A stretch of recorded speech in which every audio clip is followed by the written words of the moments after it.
Rajiv Tiwari, cameraman Satish Pandey के साथ आप देख रहे हैं नई सोच नई ऊर्जा।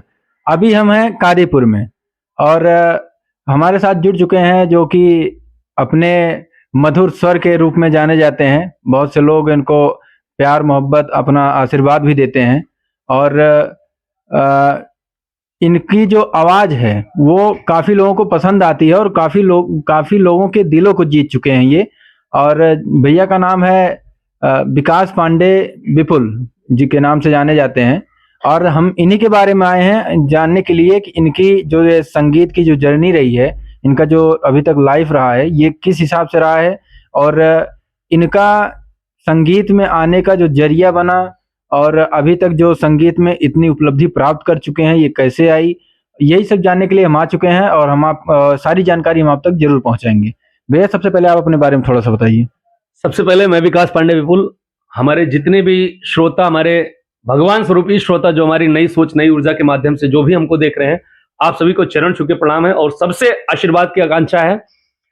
आपने अभी संगीत की जर्नी की बात की, तो देखिए संगीत तो सबके अंदर होता है। जैसे आप हैं, आपके भी अंदर है, भैया हैं, भैया के भी अंदर, जो भी, चाहे वो जीव जंतु, चाहे जो चिड़िया, जैसे भी आप देखेंगे सबके अंदर संगीत का जुनून रहता है। लेकिन वो प्रतिभा होती है कि जैसे कि पीछे से किसी का बैकअप सपोर्ट अगर आता है तो आगे बढ़ने में मजा आता है। गाना तो हम बचपन से गाते हैं तिवारी जी, गाना तो हम बचपन से गाते हैं, लेकिन जैसे कि जिनको सुन के हम गाना गाएं, अगर पूछा जाए कि भैया संगीत की सबसे पहले गुरु कौन है, तो संगीत के हमारे सबसे पहले गुरु जो रहे हैं हमारे आदरणीय श्री मनोज तिवारी मृदुल जी, जो इस समय दिल्ली से सांसद है। उनको सुनकर मैंने गाना प्रारंभ किया। उसके बाद लखा जी का गाना सुना, स्टेज पे लखा जी का गाना, भरत शर्मा जी का गाना, और सबसे ज्यादा जो मैं गाना गाता था हमारे गुरु जी का गाना था, मनोज तिवारी मृदुल जी का। तो ऐसे ऐसे गाते गाते धीरे धीरे मेरा इंटर पार हो गया। तो इंटर तक उतना परिवार से, क्योंकि गाँव बड़े हैं और गांव में जानते हैं अगर कोई गाना गाता है या फिर कोई डांस करता है, सबसे पहले गांव वाले भाषा में अपने बोला जाता है तो यार उनका लड़की ये नचनिया बजनिया ये होत बा। तो गांव वाले भाषा में लोग यही सोचते हैं, यही मतलब थोड़ा सा विचार विमर्श, जैसे बाहर में उसकी भावना दूसरी होती है, गांव में लेकिन भावना दूसरी होती है। तो इंटर तक तो भाई देखिए हमारे परिवार का भी मन नहीं था कि हम संगीत लेके कभी पढ़े या संगीत के क्षेत्र में, क्योंकि जो मेरे मामा जी हैं वो मर्चेंट नेवी में हैं, अधिकारी के रैंक पे हैं। तो सबका मन था कि हम भी वहीं जहाज पे जाएं, हम भी कमा के अपना पालन पोषण अपना परिवार देखें। लेकिन हमारी रुचि तनिक भी नहीं थी और हमारे मामा भी संगीत के बहुत अच्छे ज्ञातज्ञ हैं, गाते भी हैं, बहुत सुंदर ढोलक भी बजाते हैं। और हम सभी जब कुछ भी नॉलेज नहीं था, जो भी उनके पास नॉलेज था, जो भी ज्ञान था, वो हम सभी को पिरोते थे। तो गुरु जी को देख के हमने गाना सीखा। इंटर बीता तो हमारा अब ग्रेजुएशन की बारी आई कि भैया ग्रेजुएशन करना है। तो अब हमारे दिमाग में चल रहा है भैया हमको संगीत लेके पढ़ना है जी। तो अब कैसे किया जाए, घर से इतना प्रेशर था भैया गावे वो ना, ना सिर्फ पढ़ाई करा, कमाई खाए के परिवार देखा। लेकिन जबरदस्ती अपने सबसे ऊपर होके संत तुलसीदास पीजी कॉलेज हमारे कादीपुर में है, डिग्री कॉलेज, उसमें मैंने संगीत से एडमिशन करवा लिया। जैसे ग्रेजुएशन में यहाँ पे संगीत पहला सब्जेक्ट जल्द में यह है, लगभग 1 साल हुआ था, दूसरे साल में 2016 में मैं संगीत में यहाँ एडमिशन कराया। तब से जो है संगीत का ज्ञान मैंने कई गुरुओं से लिया। डॉक्टर राकेश्वर मालवी, हमारी संध्या मैम थी, राजेश सर थे। उसके बाद संगीत की जर्नी मेरी भातखंडे विश्वविद्यालय लखनऊ से भी हुई, लगभग 1.5-2 साल तक वहाँ सीखा। उसके बाद वहाँ से आया रामलला की धरती अयोध्या से, अयोध्या में भी 2 साल मैंने सीखा। उसके बाद वहाँ से मैंने एंट्रेंस का एग्जाम दिया था बीएचयू का और महात्मा गांधी काशी विद्यापीठ बनारस का। तो फिर बीएचयू में तो प्रैक्टिकल में तो हो गया, उसमें लिखित में हो गया था, प्रैक्टिकल में किसी कारण जो है छाड़ दिए, संख्या भी कम थी। तो महात्मा गांधी काशी विद्यापीठ में हमारा सिलेक्शन हो गया, तो मैंने वहां पे एडमिशन ले लिया, वहीं पे हॉस्टल लिया। लगभग 4-5 सालों तक बनारस रहा और बनारस अब भी बनारस ही कर्मभूमि अगर सही तरीके से देखा जाए तो इस समय हमारी बनारस है, जो कि संगीत की धरती मानी जाती है, काशी विश्वनाथ की नगरी है बनारस।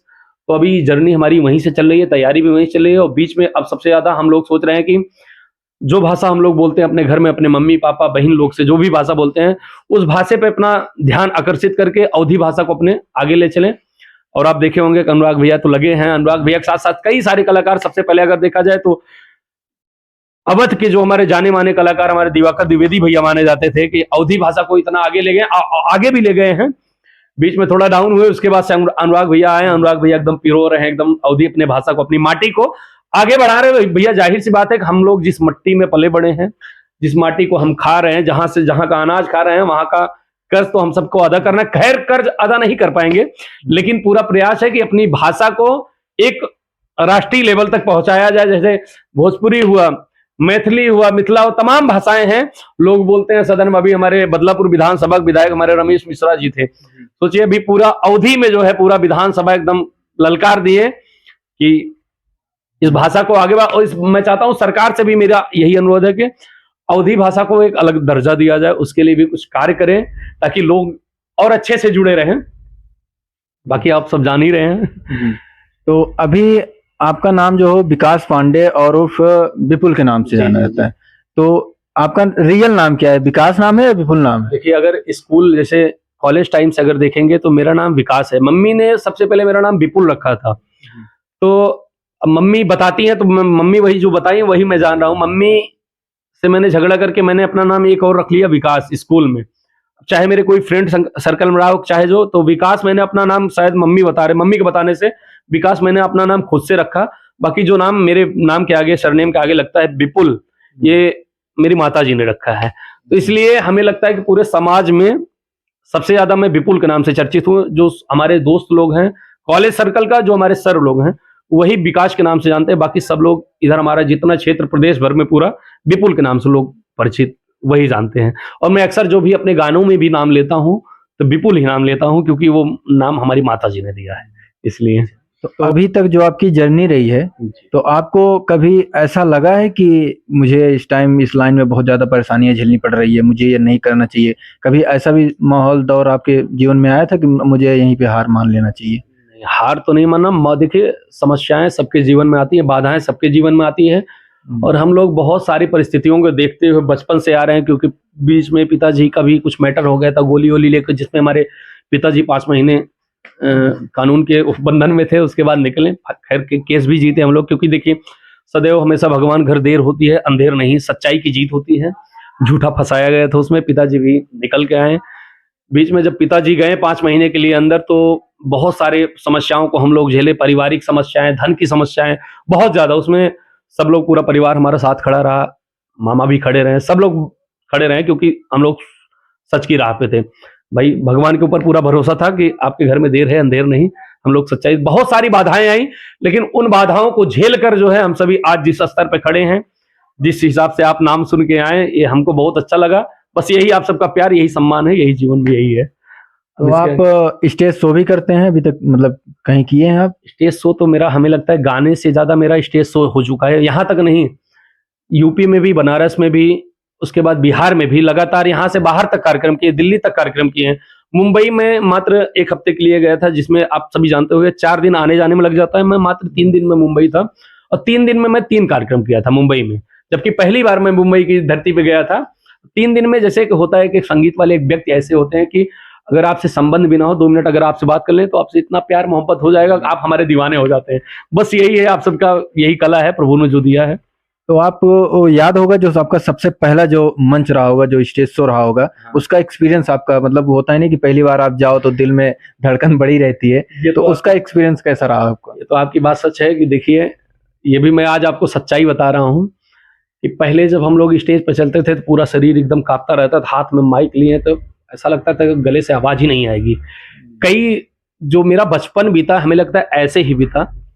लेकिन जब पहली बार, शायद जनवरी का समय था, मेरे घर के पीछे मेरे बाबा, एक आश्रम है बाबा सत्यनाथ जी का।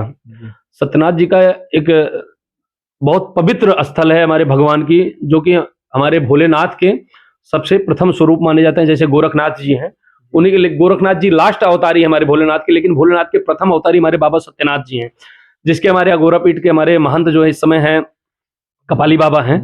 उस स्थल पे मैं पहली बार गया। अब देखिए मेरे को सन नहीं याद है, लेकिन उस स्थल पे जब मैं पहली बार गाना गाया तो वहीं से मेरा डर खत्म हुआ, वहीं से मेरी धड़क खत्म हुई। अब चाहे बाबा सत्यनाथ के आशीर्वाद से, चाहे गुरुदेव के आशीर्वाद से, कपाली बाबा के आशीर्वाद से, लेकिन मेरा पहला भय, पहला डर, अगर मैं नजरों से नजर मिला के गाया हूं तो वो पहला मंच बाबा सत्यनाथ के दरबार का है। मैं उसके लिए शायद बाबा को कभी भूल ना पाऊं, और उस धरती से मेरा जुड़ाव है। वहां कोई भी फंक्शन, कोई भी कार्यक्रम होता है तो हम लोग निःशुल्क करते हैं, चाहे वो बिजथुआ धाम हो, चाहे वो बाबा सत्यनाथ जी का धाम। वहां से हम लोग 1 पैसा, जो किसी का आशीर्वाद आ जाता है वही ले लेते हैं, बाकी 1 पैसा मतलब हिम्मत नहीं कि मांग ले हम लोग। ये बाबा की कृपा है। तो आप तो मंच करते हैं, तो कभी-कभी ऐसा होता है ना, पब्लिक का रिएक्शन इतना अच्छा होता है कि वहाँ पे दिल खुश हो जाता है बिल्कुल। कभी। तो आपके साथ कोई ऐसा मंज़र अभी तक हुआ है? कोई स्टेज शो जिसमें पब्लिक इतना चिल्लाई हो, आपका नाम चिल्लाई हो और आप खुश हो गए हो कि ऐसा तो बहुत बार हुआ भैया, क्योंकि देखिए अक्सर होता है कि हम लोग कार्यक्रम करते हैं, 2 ढाई 3 घंटे का कार्यक्रम होता है। लेकिन कार्यक्रम लोगों का प्यार मोहब्बत देख के हमें लगता है कि 6-6 7-7 घंटे हम लोग गाए हैं। लगातार ये पब्लिक के प्यार पे, पब्लिक के आशीर्वाद पे गाए, उनके कहने पे गाए हैं। कभी-कभी होता था ना ऐसे कि भैया, होता है ऐसे कि 4-5 घंटे का कार्यक्रम हुआ, इंस्ट्रूमेंट वाले भी थक जाते हैं। इंस्ट्रूमेंट बंद हो गया, भैया अब कुछ लोग आए, लेट आए, भैया आप बड़ा सुंदर गा रहे थे, सब लोग अभी बड़ा इतना सुंदर बखान कर रहे थे, 2 लाइन सुना दीजिए। कभी-कभी होता है तो यूट्यूब पे हम लोग ट्रैक लगा के हिंदी गाने सुना देते थे, सबका दिल खुश हो जाता था। ऐसे कई बार हुआ, यही नहीं, अभी हम और अनुराग भैया स्टेज शो करते हैं, सिद्धार्थ नगर में गए थे, वहाँ भी ऐसा हुआ। बिहार, भोजपुरी के जो पितामह कहे जाते हैं, हमारे भोजपुरी के सम्राट भरत शर्मा जी, उनका भांजा मेरे साथ पढ़ता था, और भरत शर्मा जी के यहाँ से मेरा पारिवारिक संबंध है, उनके स्टूडियो पर रहना, खाना, हम लोग गाना उनके यहाँ से गाते हैं। और पूरा मतलब परिवार, उनकी बच्ची के बर्थडे पे हम लोग गए, वहाँ भी गए। उसके बाद भी बक्सर में कई सारा कार्यक्रम हुआ, जिसमें मेरे साथ ऐसा हुआ कि भैया कार्यक्रम बंद हो गया, 2 लाइन गाने, ट्रैक पे हम लोग गाना चालू करते तो खुद ही पब्लिक फिर भाग आती थी। सबका प्यार मोहब्बत आशीर्वाद मिलता था। बहुत सारा बार ऐसा हुआ भैया। तो आपका जो स्टूडियो है, आपके पास है पर्सनल स्टूडियो या? स्टूडियो मेरा पर्सनल नहीं है, भैया हमारे रामू श्यामू भैया हैं। यहाँ मैं रहता हूँ, तो यहाँ नहीं तो मेरे एक मित्र हैं सुनील निषाद जी, और हैं हरिओम मिश्रा भैया, उनका स्टूडियो है, उनके बगाते हैं। नहीं तो फिर सारा काम बनारस से होता है। हाँ। तो आपके मतलब आप तो अभी इस जर्नी में चल रहे हो, लेकिन आपके जो पूर्वज रहे होंगे या आपके पिताजी या दादाजी, उनमें भी कोई सिंगिंग लाइन में था? परिवार में तो कोई सिंगिंग लाइन में नहीं थे। देखिए, संगीत के गुरु तो हमारे गुरुजी, मैंने जिनको बताया कि हमारे सांसद श्री मनोज तिवारी मृदुल जी हैं, और मामा से भी बहुत सारा शिक्षा लिया, उनसे भी ज्ञान लिया, सीखा, उनके सामने गाया। मामा की भी बड़ी इच्छा थी कि भांजा मेरा एक बहुत बड़ा कलाकार बने, गायक बने। वो भी मर्चेंट लाइन बनाए, लेकिन मम्मी पापा का मेन उद्देश्य था कि इसको इसी लाइन में ले जाना है, क्योंकि अक्सर होता है ना, मर्चेंट नेवी में जो है पैसा बहुत ज्यादा होता है, लोगों को पैसा दिखता है, लेकिन हमको हमारी लाइफ इसमें दिखी। मैं तो टीचर का भी नहीं, लेकिन परिवार के वजह से, नहीं तो घर वाले कहते ना कि इतने साल से लड़की को पढ़त बा करत का हुआ, तो मजबूरी में मैं अध्यापक लाइन में आया, और सबके परिवार के आशीर्वाद से निकला भी। फिर भी वैकेंसी आ रही है, उसमें देख रहे हैं, ट्राई कर रहे हैं, आ जाएगा, ज्वाइन करेंगे, क्योंकि परिवार की खुशी है। उसके साथ साथ मेरा संगीत का ये जर्नी, गाना वगैरह सब चलता रहेगा, स्टेज शो भी चलता रहेगा। ऐसा हुआ मेरे साथ, कई बार हुआ, लेकिन सब प्रभु पार किए हैं जो है। तो एक चीज मैं आपसे जानना चाहता हूँ कि ये सारा कुछ पर्सनल भी हो सकता है कि आप जो स्टेज शो करते हैं तो उसका चार्ज कितना लेते होंगे? क्योंकि अगर हमारे जो व्यूअर्स हैं, अगर आपको बुलाना चाहें तो कितना चार्ज? अब ये देखिए, ये बताना तो पॉसिबल नहीं, क्योंकि देखिए जहाँ का जैसा डिमांड रहता है उस हिसाब से रहता है। जैसे कहीं कहीं होता है कि भैया 2-2 सिंगर साथ में आइए, 2 लेडीज कलाकार आइए, तो हर प्रकार से, और दूर नजदीक के हिसाब से होता है, ऐसे कोई फिक्स नहीं रहता। लेकिन मैं चाहता हूँ कि अगले को भी तकलीफ ना हो, अपने को भी तकलीफ ना हो, जहां से रहे बराबर निकल जाए, बस वही। क्योंकि लोगों का प्यार बुलाता है। देखिए, सब कुछ पैसा नहीं होता, मैं पैसे को बहुत ज्यादा इंपॉर्टेंट नहीं देता हूँ, मैं अपने समाज को देता हूँ, अपने प्यार मोहब्बत को, प्यार जो आपका सम्मान, मैं मान सम्मान पे चलता हूँ। मैं पैसे के लिए कभी जो है प्रेशर किसी को नहीं की है। लेकिन वो मतलब आपको कितना टाइम हो गया कि जब आप गाना स्टार्ट किए और मतलब नेट वगैरह पे डालना, यूट्यूब पे डालना आपने स्टार्ट किया, कि ये कितना टाइम हो गया आपको? टाइम तो बहुत देखा जाए, क्योंकि मैं बचपन से गाता हूँ, और अगर क्वालिफिकेशन से बात किया जाए कि संगीत का नॉलेज मैंने कब से, तो 2016 से मैंने थोड़ा थोड़ा नॉलेज लेना चालू किया। फिर डायरेक्ट यहाँ से निकल के लखनऊ पहली बार गया, रूम खोजा, लिया, फिर साइकिल से जाना आना। फिर तब तो जिस समय मैं, मेरा सिलेक्शन यहाँ भातखंडे में हुआ था, मुझे तो उस टाइम खाना भी बनाना नहीं आता था। मैं थे, मेरे साथ मेरे गांव के बगल के एक पवन थे, मित्र थे, दोनों लोग घर से निकले, बैग लेके अपना रूम वूम खोजे रहे। 2 दिन वो थे, निकल आए। फिर तीसरे दिन से रोटी बनाना, तो भाई खाना भी बनाना नहीं आता था, वही जली जली रोटी बना के खाएं। फिर रात में साला भूख लगी जब, तो रोना भी बहुत आया, रोए भी।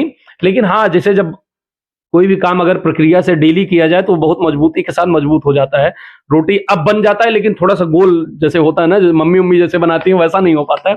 बाकी वहां से निकलने के बाद धीरे धीरे जब संगीत की शिक्षा लेने चला, तो संगीत से मेरा पूरा पढ़ाई, जैसे MU तक मेरा पढ़ाई हुआ, उसके बाद बीच में मैंने नेट का भी एग्जाम दिया, नेट मेरा 1-2 नंबर से रुका, केंद्रीय विद्यालय का मेरा 3 नंबर से रुका, म्यूजिक टीचर में केंद्रीय विद्यालय का 3 नंबर से रुका। मेरे साथ मेरे एक मित्र थे, उनका 1 नंबर से रुका, बहुत तकलीफ हुई, लेकिन इस बार उनका सिलेक्शन हो गया है। बिहार में इस समय पढ़ाए, उसके बाद बिहार के बाद उनका वहां हो गया, केबी में हुआ है, इस समय अपने क्षेत्र बाहर शायद कर्नाटक वगैरह में है, वो पढ़ा रहे हैं। और इस समय बिहार में मेरा टीजीटी से एस्टेट जो है क्वालिफाइड हूं। अब देखिए वैकेंसी जैसे आएगी उसमें डाला जाएगा, अगर हो जाएगा तो फिर आगे भी चलने का चांस है उसमें भी, कि ताकि गाना भी आता रहे और एक जैसे आदमी अस्थायी हो जाता है कि एक सरकार के ऊपर निर्भर हो जाता है। आजकल जैसे किसी का शादी विवाह तो सबसे पहले पूछा था भैया लड़कवा का करा था, भैया लड़कवा सरकारी टीचर है, तब तो बहुत अच्छा बा, और कहीं भैया गावत बजावत बा हो, भैया बियाह ना हो। तो इसलिए नौकरी भी अगर मिल जाएगी ज्वाइन भी करेंगे, उसके साथ साथ मेरा संगीत का ये जो लाइन है चलता रहेगा। और बीच में जानते हैं अब बहुत सारे गाने भी आए, जैसे सबसे पहला गाना जो हमारे देवादिदेव हमारे राम जी के परम भक्त है, हमारे हनुमान जी महाराज, बिजथुआ हनुमान जी महाराज, मैंने उनके लिए पहला अपना ऑडियो वीडियो गाना दिया कि जो धाम बिजथुआ आएगा वो मुंह मांगा फल पाएगा। ये हिंदी गाने का तर्ज था, मैंने उस पर उठा के ये गाना गाया। उसके बाद मैंने गाया अयोध्या में जाके पूरा गाना शूट किया था, कि ओ मेरे राम अयोध्या धाम और मेरे हनुमान बिजथुआ धाम। उसके बाद अवधि पे भी मैंने गाना गाया कि माहौल बदल देंगे जिस दिन सत्ता में हम आ जाएंगे, अपने भाषा में है। और लोगों को बहुत, हमें लगता है कि प्रदेश में कोई नेता मंत्री ऐसा नहीं बचा जिन्होंने इस गाने पर अपना रील नहीं बनाया है। बाकी गाना और भी चल रहा है धीरे धीरे। और ये आप 4 लाइन अगर सुना दें जिसपे इतनी सारी रील्स बनी है। हाँ, मैंने उस गाने को जैसे समाज को देखते हुए मैंने लिखा कि परिवार में आप कहीं भी बैठ के उसको सुन सकते हैं। जैसे मैंने उसमें गाया था कि आना जाना लगा रहे और होए सबसे बात, और एक फोन में आके पहुंचब दिन हो चाहे रात। और जब कोई नेता किसी के यहाँ पहुंचता है तो बोलता है कि हर मुश्किल में हमको अपने खड़े सामने पाएंगे।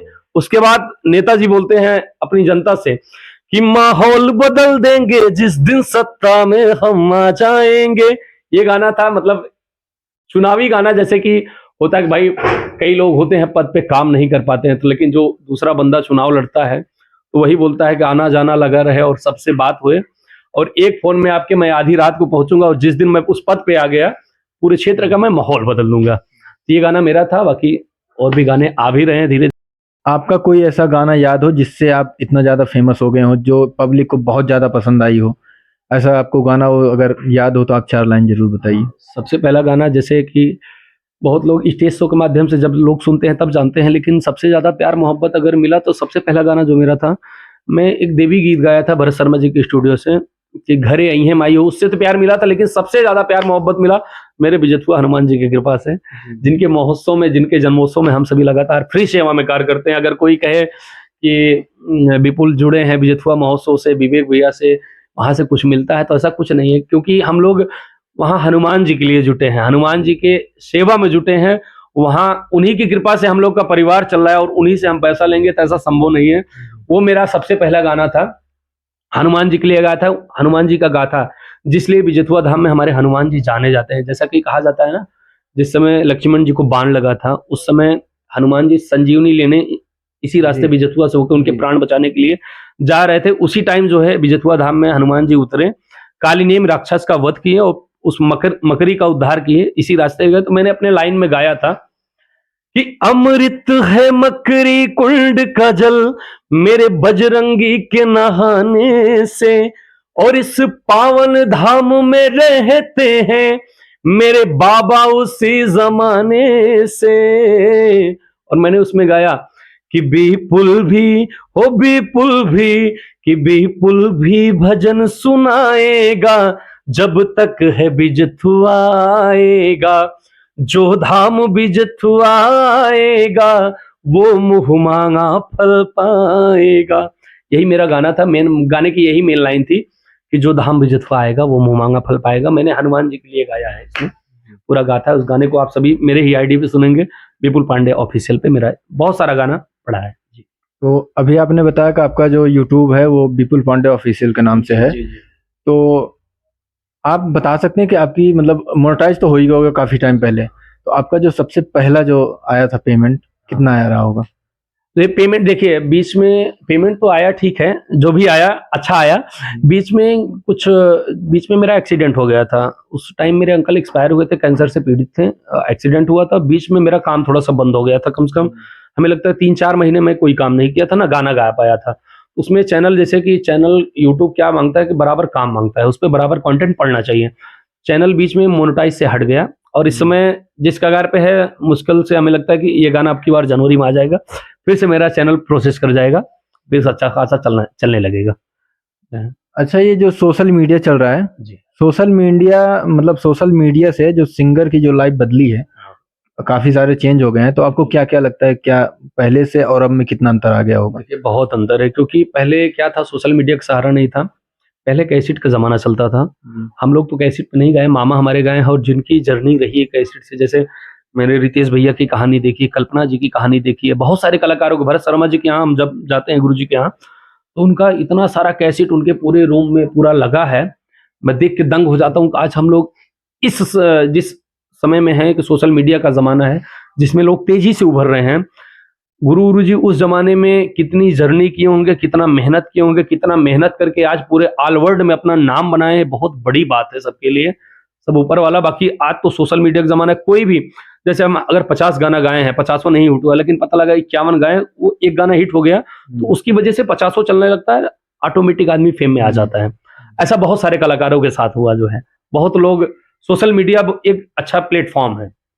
कहीं-कहीं गंदा होता है, लेकिन हमें लगता है कि सबसे ज़्यादा अच्छा है कि आज इसी के ज़रिए लोग अपने परिवार से 2 मिनट में वीडियो के माध्यम से, ऑडियो के माध्यम से बात कर ले रहे हैं, और लोग सबका लोकेशन ले ले रहे हैं, कौन कहाँ है, सब सेफ भी हैं।